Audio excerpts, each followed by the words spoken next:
मोदी सरकार के तीसरे कार्यकाल के लगभग 4.5 महीने बीत चुके हैं और इन 4.5 महीनों में अगर एनडीए की कोई एक घटक दल है जिसने हर महीने मोदी सरकार के किसी फैसले पर नाराजगी जताई है या उनके डिसीजन से परे जाकर अपना स्टैंड बताया है तो वो है लोक जनशक्ति पार्टी रामविलास। ये समझने के लिए कि क्या हो रहा है, आज हमारे साथ एलजेपी रामविलास के मुखिया और one of the youngest cabinet minister in Modi cabinet is Chirag Paswan and he joins us on ABP. Chirag, आपका बहुत बहुत स्वागत है एबीपी के प्लेटफॉर्म पे। तो जैसा मैंने इंट्रोडक्शन में कहा कि इश्यूज पे इश्यूज पे इश्यूज, मैं तो गिना सकती हूँ आपको, अभी 2-3 दिन पहले भी कुछ हुआ है। तो ऐसा क्यों हो रहा है? लैटरल एंट्री का मुद्दा हो, अग्निवीर का मुद्दा हो, अलग अलग चीजें। आप तो आपके इश्यूज तो झारखंड में भी हो रहे हैं, आपने सीट जितनी मांगी थी मिली नहीं। बट मैं ये समझना चाहती हूँ कि हो क्या रहा है चिराग, क्या बीजेपी के साथ तालमेल बैठ नहीं रही है क्या? मेरे प्रधानमंत्री के साथ तालमेल ना बैठे ये संभव ही नहीं है। Okay. मेरा तालमेल तो उन परिस्थितियों में भी था जब मैं ऑफिशियली एनडीए अलायंस के साथ मैं नहीं था। उस वक्त भी मैं किसी वैकल्पिक गठबंधन का मैं हिस्सा नहीं बना। उस वक्त भी मेरा समर्पण मेरे प्रधानमंत्री जी के प्रति पूरी तरीके से था। जिनको आप इश्यूज बोल रहे हैं वो मेरे कंसर्न्स हैं, वो मेरी चिंताएं हैं। और मेरी चिंता मेरे समाज के उस वर्ग के लिए है जिसके लिए हमेशा मेरे नेता, मेरे पिता आदरणीय रामविलास पासवान जी ने मुखरता से अपनी आवाज को बुलंद करने का काम किया और उन्हीं की सोच को आगे बढ़ाने के लिए, उन्हीं की नीति सिद्धांतों पर आगे चलते हुए अगर उस समाज के उस वर्ग के साथ कहीं पर कोई अन्याय होता है तो एज अ सहयोगी ये मेरी जिम्मेदारी बनती है कि मैं अपनी सरकार को उससे अवगत कराऊं। I just take a minute to recorrect the concerns. आपने इसमें अग्निवीर भी जोड़ दिया, आपने इसमें झारखंड भी जोड़ दिया। ये नहीं, लैटरल एंट्री मैंने कहा था। ये सुप्रीम कोर्ट का जो ऑब्जर्वेशंस आए थे क्रीमी लेयर को लेकर, वो था। एक वक्फ बोर्ड वाला मामला था। चिराग, ये सारी चीजें, मगर आप कह रहे हैं आप कंसर्न्स को वॉइस कर रहे हैं। मेरा सवाल ये है कि आप तो एनडीए के पार्ट हैं, ये कंसर्न्स तो आप अंदर मीटिंग्स में वॉइस कर सकते हैं, प्रधानमंत्री से बात कर सकते हैं, पर आप बाहर स्टेटमेंट दे रहे हैं। You are at least proving a point out there कि भाई मेरा स्टैंड जो है वो सरकार से अलग है। Proving a point. मैंने बाहर जाके मैंने कोई बवाल नहीं खड़ा किया, बट मैं जिनके लिए ये लड़ाई लड़ रहा हूँ गठबंधन के भीतर ही, उस पर मेरा स्टैंड क्या है ये बाहर लोगों को भी जानना जरूरी है। आपको ऐसा लगता है? हाँ, और इसीलिए आप इन तमाम विषयों पे देखेंगे मैंने सिर्फ एक स्टेटमेंट मैंने हर विषय पर दी, भले वो वक्फ बोर्ड वाला मामला हो, भले वो लेटरल एंट्री वाला मामला हो। रादर उसके बाद मैंने सिर्फ गठबंधन के भीतर ही मैंने बातचीत की है। उसके बाद मैंने गठबंधन के भीतर ही मैंने सारे अपने कंसर्न्स को मैंने एड्रेस करवाया। खुशी मुझे इस बात की है कि मेरे प्रधानमंत्री ने मेरी इन तमाम बातों को स्वीकारा और तमाम फैसले उसी आधार पर लिए गए जो सुझाव हम लोग फैसले बदले गए, लैटरल एंट्री बदला गया। ऐसा नहीं है कि आपसे पूछ के फैसला हुआ था, वो फैसला हो चुका था, फिर जो भी हुआ उसके बाद वो फैसले बदले गए। पर कम से कम ये सरकार इतनी संवेदनशील है। जो लोग बाहर ये भ्रम फैलाते हैं, नैरेटिव सेट करते हैं कि कोई किसी की सुनता नहीं, सहयोगियों की सुनवाई नहीं, इससे खूबसूरत गठबंधन और क्या हो सकता है। झारखंड की सीटों का ऐलान अभी हुआ है। पिछली बार 2019 में आपकी पार्टी लड़ी थी, वहां आई थिंक अबाउट 33 सीट्स आप लोग लड़े थे, पर एक भी आप जीत नहीं पाए। 33 सीट्स पर दावेदारी थी पिछले बार आप लोगों की। इस बार इतनी सारे टॉक्स के बाद आप मिले भी हेमंत बिस्व शर्मा को, जो कि झारखंड अभी प्रभारी हैं और देख रहे हैं, उसके बाद भी आपकी पार्टी को एक सीट मिली है।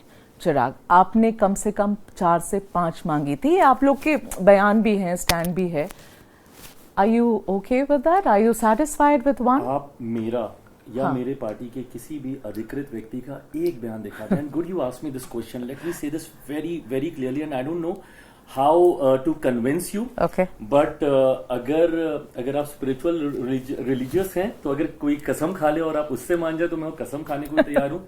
मैंने कोई 4 सीट 5 सीट पे मैंने दावा नहीं किया था। हम लोग 2014 में हम लोग गठबंधन में हम लोग चुनाव लड़े थे। उस वक्त मेरे नेता, मेरे पिता आदरणीय Ramvilas Paswan ji, he was the national president of the party and उस वक्त भी हम लोग एक ही सीट पे चुनाव लड़े थे। शिकारी पारा की वो सीट थी। इस बार मेरा कंसर्न बस इतना था कि जो लिस्ट ऑफ सीट्स हैं मेरे पास, because in 2014 what happened was कि जो हम लोग को चाहिए थी सीट उसके बाहर की हम लोग को सीट दे दी गई थी। ठीक है। So we didn't want that seat, क्योंकि हम लोग को था कि वो सीट लड़के हम लोग जीत नहीं पाएंगे, और परिणाम भी वही हुआ, हम लोग नहीं जीते उस सीट को। 19 में भी बिकॉज ऑफ दिस ये अलायंस बैठ नहीं पाए, और फिर अकेले जहां जहां पे भी जितनी सीटों पे हम लोग को लगा कि हम लोग का जनाधार है, हम लोगों ने चुनाव लड़ा, एंड राइटली सेड हम लोग उसमें से कोई सीट नहीं जीते थे। इस बार माई ओनली कंसर्न वॉज कि out of that list of 4-5 seats that I have with me, if you giving me 1 seat, just give me out of those seats. ये मेरा कंसर्न था, इसको लेके बातचीत। आप ये रिकॉर्ड पे कह रहे हैं कि आपको कोई प्रॉब्लम नहीं है सिर्फ एक सीट से? कोई प्रॉब्लम नहीं है, कोई प्रॉब्लम नहीं, more than happy with 1 seat in Jharkhand. Yes, more than happy, more than happy. मेरा एक विधायक वहां पे हो जाएगा। लोक जनशक्ति पार्टी का अभी तक, जब से पार्टी की स्थापना हुई है, हाँ। हम लोगों का झारखंड में अभी तक वो प्रेजेंस रहा नहीं, तो कम से कम एक एंट्री डोर खुलेगा। जिस पार्टी ने 33 सीट्स पे ट्राई किया पिछले बार, वो एक सीट पर इस बार सैटिस्फाइड है। बिहार में 2020 में मैं 137 सीटों पे चुनाव लड़ा। अब मैं गठबंधन में हूं, तो मैं कैसे बोलूंगा मुझे आप 137 सीटें दें? आपने कितना मांगा था? मैंने ईमानदारी से बोल रहा हूं, मैंने सिर्फ ये लिस्ट दी थी, इसमें से आप मुझे दे दे सीट, दैट्स इट। कितनी? I am very happy with 1 seat. मैंने ये तक मैंने संख्या भी नहीं रखी थी। ये देखिए, मैं बीजेपी के साथ मैं गठबंधन में हूं। I don't want to put my allies, उनको मैं हीट ऑफ द मोमेंट में मैं नहीं डालना चाहता, उनको परेशानी में मैं नहीं डालना चाहता। अंतोगत्वा एक ऑनेस्ट अलाई की भूमिका होती है कि आप सरकार बनाने में सहयोग करें। अब मैं अपनी सीटों को ही लेकर अड़ता रहूं, तो ये गलत होगा। ठीक है। आपके पिताजी, उनका एक सपना था कि ये पार्टी एक नेशनल पार्टी बने, मतलब विस्तार हो इस पार्टी का। इसी कॉन्टेक्स्ट में पूछ रही हूँ, क्योंकि कल आपने एक बयान दिया और आपने क्लैरिफाई किया इस इशू के ऊपर। इशू ये थी कि मीडिया में बहुत रिपोर्ट्स थी, कैसे थी अब वो आप ही बताएंगे, कि आप लोग फुलपुर और मिर्जापुर की सीट्स पर आप लड़ेंगे यूपी में, और आप अपने कैंडिडेट उतारेंगे जो कि ऑब्वियसली बीजेपी के सामने खड़ा होगा। तो आप एक तरफ गठबंधन में हैं बीजेपी के साथ, और यूपी में आप बीजेपी के खिलाफ लड़ रहे हैं। फिर आपने, तो काफी बवाल हो ही चुका था उसके ऊपर, आपने कल क्लैरिफाई किया कि भाई नहीं, ऐसा नहीं है। अब बीच में क्या हो, इस दोनों चीजों के बीच में आपको फोन आए, आपके ऊपर प्रेशर हुआ, क्या हुआ वो मैं नहीं जानती, मैं आपसे पूछ रही हूँ। मगर अगर यही होता रहेगा तो चिराग पासवान कैसे विस्तार करेंगे अपनी पार्टी का? देखिए, जैसे देश में फेडरल स्ट्रक्चर है, वैसे ही पार्टी का भी एक स्ट्रक्चर होता है जहां पे स्टेट यूनिट होती है, और स्टेट यूनिट की डेफिनेटली महत्वाकांक्षाएं हैं।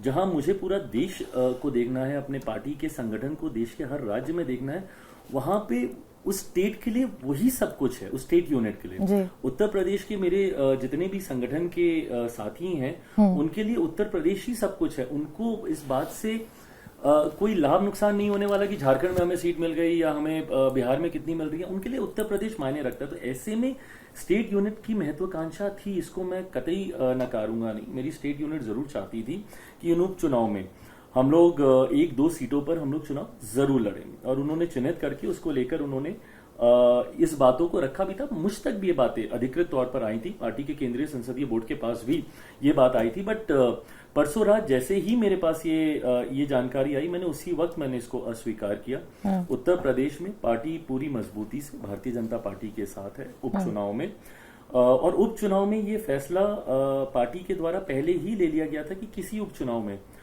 लोक जनशक्ति पार्टी रामविलास अपनी दावेदारी नहीं देगी। बिहार में भी 4 सीटों पे उपचुनाव हो रहा है, उसमें भी हम लोगों ने कहीं पे कोई दावेदारी नहीं दी। झारखंड में मैं जरूर चाहता था कि हम लोग कोई सीट मिले, और जो कि मिली, एंड दैट्स इट। उसके अलावा और कहीं कुछ नहीं था। गिरिराज सिंह आजकल एक यात्रा निकाले हैं बिहार में। यात्रा हिंदू स्वाभिमान यात्रा कहते हैं, नॉन पॉलिटिकल यात्रा वो बता रहे हैं इसे। वो हर जगह, जैसे भागलपुर में हर टाउन्स में जाके वो स्पीचेस दे रहे हैं, और स्पीचेस में उनका एक ही बात कहना है कि जो जनसंख्या इस जगह की है वो बदल रही है, हिंदू की संख्या कम हो रही है, मुसलमानों की बढ़ रही है। इस टाइप की मतलब बिल्कुल क्लियर स्पीचेस हैं, कुछ हाइड नहीं कर रहे हैं। इस टाइप की बातें और ऐसी यात्रा, इसका समर्थन है, आपका समर्थन है इसको? देखिए, मैं उस सोच से आता हूं जो मेरे प्रधानमंत्री की रही है, जिसको लेकर मैं सबसे ज्यादा प्रभावित था। और 2014 में यूपी अलायंस छोड़कर एनडीए के साथ जाने की जो मेरी जिद थी ना, वो प्रधानमंत्री जी की उसी सोच की थी जिसमें वो 125 करोड़ देशवासियों का जिक्र करते थे जी। जिसमें वो सबका साथ सबका विकास की बातें करते हैं। आज भी मेरी सरकार की यही सोच है, मेरे प्रधानमंत्री की यही सोच है। ऐसे में कई ऐसे संगठन हैं और कई ऐसे नेता हैं जो अपनी व्यक्तिगत सोच को बढ़ चढ़कर सामने रखते हैं। हर किसी की सोच का आप समर्थन करें असमर्थन करें ये जरूरी नहीं है। वो अपनी सोच को लेकर आगे चल रहे हैं। तो आप समर्थन करते हैं या नहीं? हाँ या ना?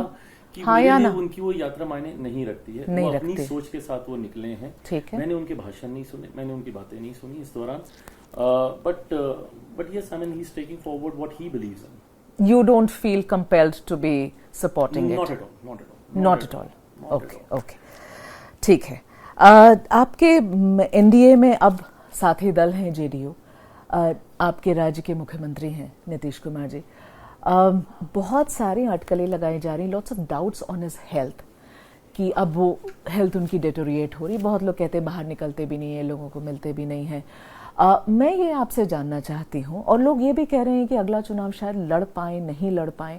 आपके हिसाब से, because I am sure you know all of you are talking and connected, आपके हिसाब से क्या हालत है उनकी हेल्थ वाइज? एंड आखिरी कब बात हुई आपकी?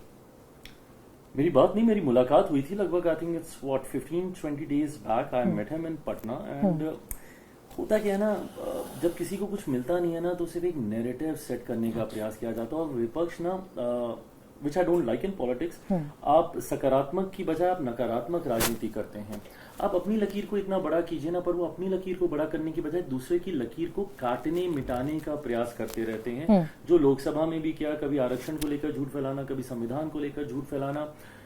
अब बिहार में और कुछ मिल नहीं रहा तो मेरे मुख्यमंत्री के स्वास्थ्य को लेकर इस तरीके का भ्रम फैलाना। मेरे मुख्यमंत्री पूरी तरीके से स्वस्थ हैं। उनके नेतृत्व में न सिर्फ हमारा गठबंधन बल्कि पूरा बिहार मजबूती से हम लोग अपने कार्यों पर ध्यान केंद्रित किए हुए हैं। और इस बात में कहीं कोई संदेह, कोई शंका नहीं है कि आगामी 2025 बिहार विधानसभा का चुनाव उन्हीं के नेतृत्व में हम लोग, उनके लीडरशिप में लड़ा जाएगा। You sure about that? Very sure. Okay, finally Chirag, ये बड़ी अनफॉर्चुनेट दुखद घटना हुई है, ह्यूज ट्रेजेडी जो अभी बिहार में हुई है। 300 से ज्यादा लोग मारे गए हैं।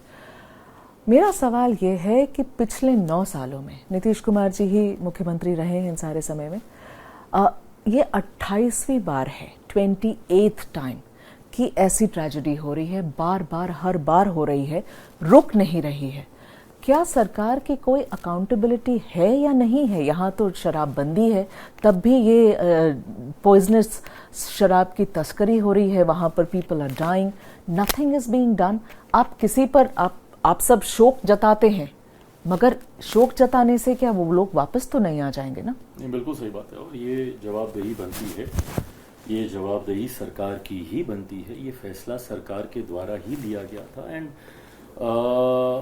Everybody, all the stakeholders, भले वो डिस्ट्रिक्ट एडमिनिस्ट्रेशन हो, भले वो राज्य की सरकार हो, एवरीबडी इज रिस्पॉन्सिबल।